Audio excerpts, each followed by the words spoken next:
Nioh 2 is an adventure role-playing game set in feudal Japan, where you take on the role of a mercenary who is capable of not only dealing with humans, but also yokai, demons of folklore who have manifested in the world. With guardian spirits to support you, and your own yokai bloodline to turn the tide of battle, strategically is the only way to play. Learning and adapting to your opponent's movements, you must make your way through each level, defeat key enemies in order to advance the story, which in turn opens up new challenges. The game style of learning through death will be familiar to fans of From Software's Souls series, and due to Nioh's setting, I can't help but compare it to Sekiro's Shadows Die Twice. Both require an understanding of the battle system, and both use stamina, or ki in Nioh's case, as a movement currency. Dodging and attacking will cost stamina, and running out will leave you exposed to whatever the enemies can bring. As you would expect from the makers of Ninja Gaiden, the battle system reveals its true depth very quickly. Changing your stance gives you an entirely different moveset to learn. Low is quick but weak, high stance is slow but powerful, and mid stance is the best and worst of both. Settling for one favourite stance may seem like an easy option, but it will actually work against you in the long term. There are passive abilities too that make changing up your moveset a benefit, and some enemies can be taken out easily by just taking advantage of these skills. Building your character is as much part of the strategy as the fighting itself. Levelling up involves defeating enemies and collecting Amrita. Once you have enough, you can put a point into a trait that can affect a number of statistics. This needs to be thought about quite a bit, as it would be pointless to increase a trait that will have no impact on your particular fighting style. The game offers you a choice of weaponry at the start, and levelling the right stats for your favoured weapon will benefit you greatly. If you are using a spear, increasing constitution is the way to go, whereas skill will boost dual swords and hatchets.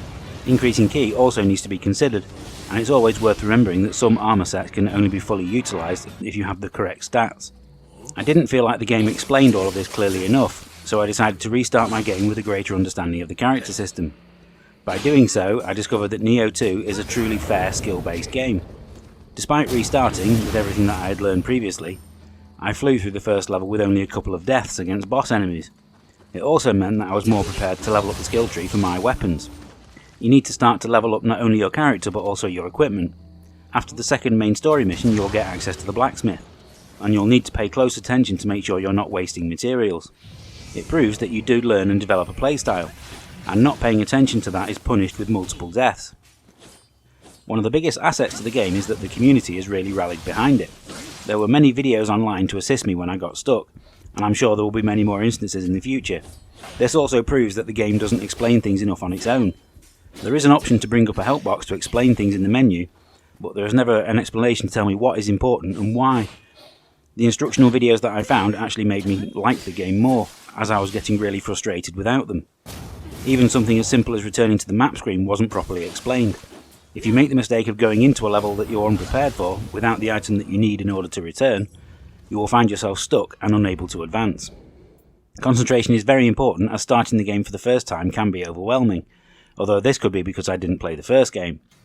You'll have access to everything when you begin, and you are given the option to start with 2 weapons, but you don't actually get locked into these. You can see every skill tree and earn points for them by using the appropriate weapon, but this circles back round to the importance of your character build, where knowing how to develop your playstyle means being a master of 1 or 2 skills rather than a jack of all trades. There's a huge variety to Nioh 2, and this is where the game excels. Lots of playstyles are available to try, and with the different weapons available, everyone should be able to find a style that suits them. With armour sets to collect, many accessories to acquire, and plenty of enemies, both human and yokai, to fight, it's a deep and rewarding game all round. With a decent art style and soundtrack to accompany you on your journey, Nioh 2 is definitely worth your time and money.